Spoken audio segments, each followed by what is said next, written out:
Yun, so good day mga ka-legend. Ito na ang pinaka medyo long ride. Not really long ride, pero officially pwede na natin ilabas ang legend natin sa highway. Nakuha ko na ang ORCR at nagpagawa muna ako ng temporary plate na new format ng LTO. Nagpagawa ako nung 2 days ago, pero mabilis naman. Parang the following day na i-deliver ka agad. Galing. Hindi ko lang maalala exactly yung pangalan yung Facebook seller na pinagawan ko, pero taga Malabon eh. Ilalagay ko na lang sa link sa description sa baba. Pero ito na. So ito muna tayo, takbong break-in lang kasi ang bilin sa akin ng mga tiga Motorstar Pasig is around 40 kilometers per hour lang ang takbuhan. Pero syempre, medyo lalagpas tayo dito ng konti. Ayan. And by the way, yung plaka pala natin dito sa Legend natin, yung mounting bolt niya, hindi compatible. Yung sa LTO license natin, medyo maiksi. Yung mounting dito sa Legend, mas malawak. So, ang ginawa ko, pinabutasan ko na lang. Pinadrill ko na lang yung plaka para ma-shoot sa mount. Okay, nandito tayo ngayon sa Marquez Highway. Ayan, ito. Medyo sabay lang tayo ng konti, pero medyo pigil lang dahil break-in pa. At hindi muna tayo sisingit-singit. Parang takbong naka-kotse lang. So far, magandang response ng throttle nito, ng makina. Naka-iGet engine pala to, parehong-pareho ng Vespa. So hopefully legit naman. Hindi naman po pwedeng hindi maging legit ang engine nito na dinikit lang yung iGet. Kung makakasuhan sila dyan. So yeah, in good faith naman. Siguro naman legit naman siya. At pansin ko ang tahimik ng makina. Pakinggan nyo yung mga narinig nyo ngayon, mga motor yan. Hindi ko nga marinig yung makina ko ngayon eh. Ayan o. Pakinggan nyo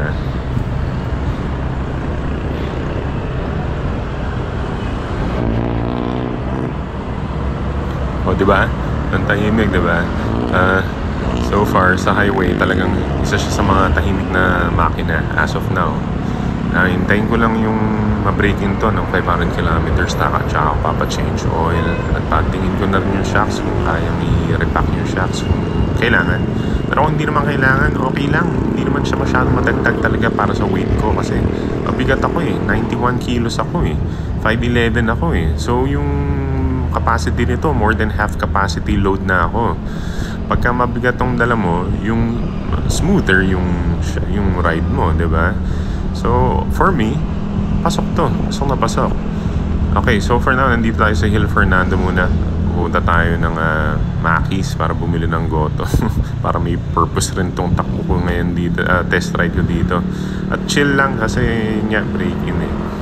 Ano pa ba kailangan, experience ko dito? So far, yung braking nito, tama rin lang. Hindi malakas, hindi rin mahina. Siguro yung rear drum brake niya, pwedeng pa-adjust pwede pa i-adjust out of yung stock settings niya. Pwede i-adjust ng konti.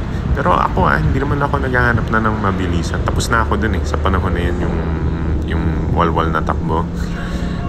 Kaya naman kung kailangan. At least kaya mong magmabilisan. Pero hindi naman talaga kailangan sa edad ko na to. Okay lang. Ang habol ko na lang talaga sa tipid sa gas. Medyo reliable na pwedeng alagaan kahit papano. Yun, hindi na kailangan yung latest and greatest. Maganda yung Giorno pala. May nagko-comment, sana nag-Giorno na ako. Okay rin, pwede rin. Kaya lang, yung budget ko nga hanggang dito lang, 60 lang. Maganda nga yung offer sa akin dito, cash, nasa 59.8 lang. Or baka less pa nga eh. So, okay rin. So, malay mo, someday, makabili rin yung Giorno. Pero, as of now, hindi naman kailangan kasi, first is yung budget. Talagang ito lang yung budget ko na gusto kong ilaan para sa motorsiklo. Originally pa nga gusto ko yung totoong motorsiklo eh. Kasi sanay ako sa manual talaga eh, kung tutuusin eh. Yung gusto ko yung Motorstar na Cafe 150. Ang ganda rin nun, halos kasing price. Kaya lang nung nag-inquire ako, wala pang stock. Tapos ito yung nakita ko. So naisip-isip ako, sige, pwede na rin, scooter, retro, okay, pwede. Tapos nung na-purchase ko tong Legend, biglang nagkaroon ng stock yung yung Pasig ng Cafe 125, 150, Cafe Racer 150, yung matte green. Ang ganda. Ang ganda niya. I mean, ako, mababaw lang ako sa kaligaya ko. Hindi ko kailangan yung higher CC. Ako lang yun. Kung kayo gusto niyo yun, okay yun. Pero ako lang talaga. Yun lang ang kailangan ko. Kasi, yun nga, ang mentality ko ngayon. Tanda na ako, Nagpas 40 na ako. Ang mentality ko na ngayon, hindi na tulad noon na I buy into yung commercial stuff, okay? Pero okay pa rin yan.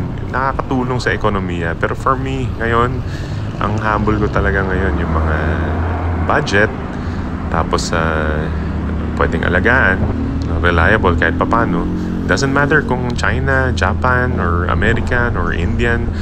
It doesn't matter. Basta available, maayos yung seller na kausap ko, magandang kausap lahat, smooth transactions, available kaagad yung unit, maganda, gusto ko, yun ang importante.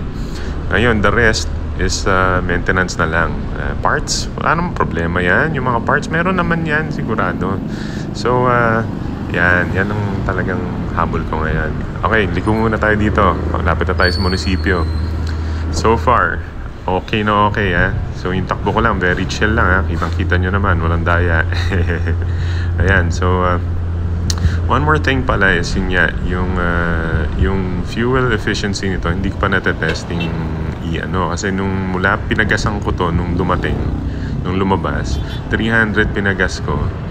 Hindi ko pa pina-full tank ng time. Ewan ko bakit. Basta 300 lang muna. Binigay sa akin nung asawa ko 300 pesos. Pang pagas mo. Kasi may libreng parang 1 liter pagkalabas sa kasa. Pagdating dito, medyo kapos So, pinagasan ko muna 300. Mula nun, month ago na yon, hindi ko pa na papagasan. At hindi ko pa mabawas-bawasan. Ayun kita nyo yung fuel gauge. Medyo marami. Kalahati pa. So, hindi ko pa gawa ng fuel consumption estimate. Pero malapit na yan. Ngayon na may plaka na. Pwede nang itakbo talaga ng malayo. I'm planning to do a longer ride nga. Pero for now, ito initial test ride. Break in. Pag long ride, gusto ko na ipa-change oil na. At napacheck ko na yung mga cost nito. Kung kailangan ba tang bawasan, yung lalo na yung sa likod. Kailangan bawasan yung yung cost dahil baka nagra-rub sa rim. Ayan. Approaching Marikina Public Market na.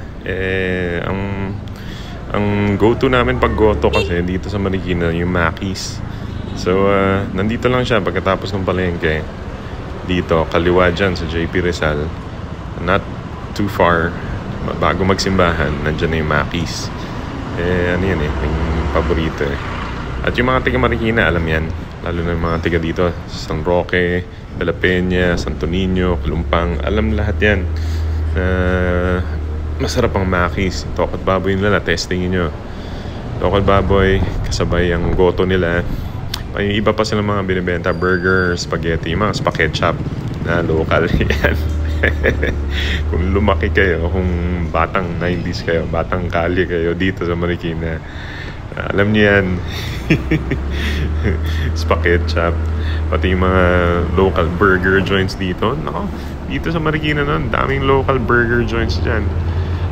Bawat barangay yata may local burger joint bago dumating yung kasabay halos ng burger machine na yan. Okay, dito muna tayo, bibili muna ako.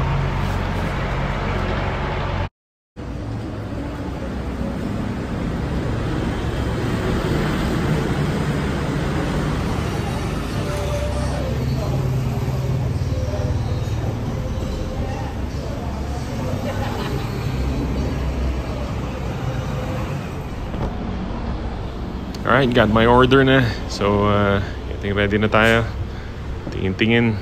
Shoulder check. Okay, let's go. So, ayan. Medyo mainit yung goto sa likod ko Naka-sling bag kasi ako Pero okay lang. Ayan. Sa kaliwa is Our Lady of the Abandoned, Ola Church. Sa kanan, yan yung auto building sa Patusan. Alam mo na, Marikina, sikat sa sapatos. Local. Ayan, yung sa kanan, rin yan, yung shoe museum ni Imelda Marcos. Anyway, JP Rizal na to. Tuloy-tuloy na to. San Roque, sunod na Barangay Kalumpang. Ang labas natin dito, balik sa Marcos Highway. So, para lang ako nag-loop. Ayan, chill lang yung ride. Sarap. Okay rin. So, ito itong Legend talaga, ang purpose ko dito is pang ganito. Yung all-around na motor. Pangbili ng mabilisan lang. Tapos, kunyari, may mga gigs ako. Kasi musician rin ako eh. Noon, nung before pandemic, 5 days, 6 days, 6 nights a week ako nagigig, Monday to Saturday. Minsan may Sunday pa, special private events. So dati ang dala ko Honda Accord, ang lakas sa gas. Tapos Fortuner, ang lakas rin sa gas. Although malaki naman, hindi naman sa pagmamayabang. Sa pagmamayabang, ang laki rin ng budget ko naman eh. So medyo kaya. Pero hindi pa rin. Dahil sayang naman, di ba? So, nung nag-iisip na ako magmotor or mag-e-bike sa gigs, biglang nag-pandemic naman. Ayun, so tigil lahat ng gigs. Nagturo na lang ako music online muna. So, until now, yun pa rin ang ginagawa ko. Parang, as of now kasi, parang babalik na yung music scene. Hopefully, bumalik na yung live band music scene.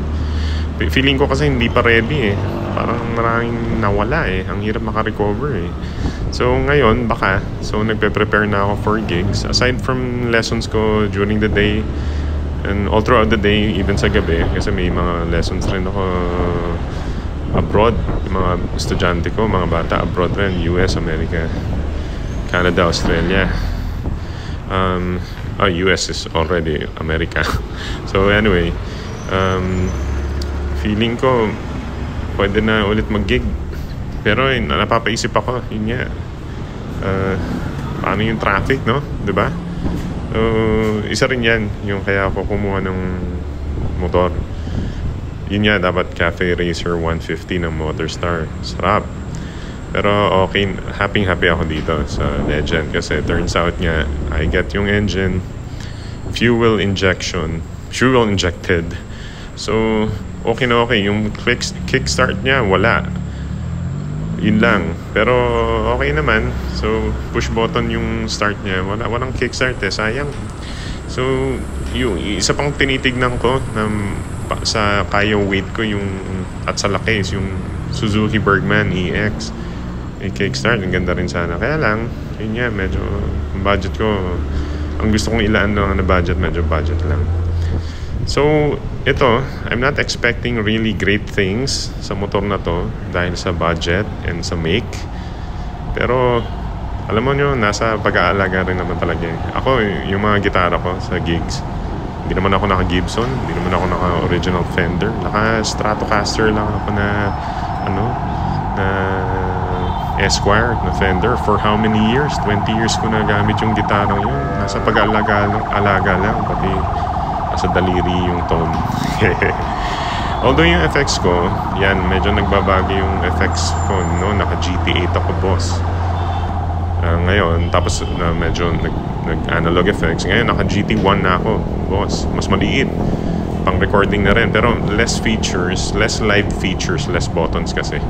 Less pedals. Pero okay pa rin. Marcos Highway na tayo. Ang sarap yung kwento Anyway, naiba yung kwento no? Pero yan, makikita nyo naman yung how I drive this scooter Motorstar Legend 125. Yan ay FI. Ayala Feliz na, Marcos Highway. Tatawid na tayo, mag-U-turn pabalik ng Pasig. Ayan, so far okay na okay. Kayang lumaban, no? Pwede makipagsabayan talaga. Pero hintay lang. Pagka change oil nito, pagka break in, game na. I mean, what I mean is pwede na makipagsabayan. Pero hindi laging mabilisan lagi. lagi tayong follow sa traffic rules, diba? At kung nakapag kayo, kasi ako nakapag motorcycle driving course nung 90s pa. Isipin nyo, 90s pa. So dala-dala ko pa rin yung natutunan ko noon dito hanggang ngayon. It's may na-update na. Gusto ko mag-refresher pero parang pareho rin. It's the same. So for now, yan, makita nyo yung takbo ko. Hindi pa singit-singit. Taking my own space. Taking property of my own space sa daanan. Bilinya lang kung saan kita. Alam mo yun, hindi mabagal, hindi sobrang bilis. Go with the flow lang ng traffic at laging sumisilip. Laging aware lang, 360 awareness as much as possible. Every 6 to 8 seconds, checking all over. Ito, ganda ng takbo ngayon, chill lang.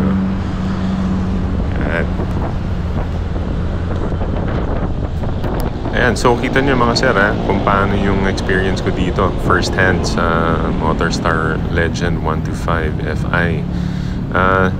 Bale, for now kasi break-in talaga, so ito lang muna ang takbuhan natin. Tapos pagka medyo in time, akyat tayo ng Antipolo, sumulong siguro, daanan natin yung simbahan at magpa-bless tayo ng motor doon. I-schedule ko pa. Tapos iakyat rin natin to sa dito sa Kokyo. Pero dahil sa mga na-aksidente dyan ngayon, dahil sa mga daming kamote, alam mo yun, nakakawalang ganang umakyat doon.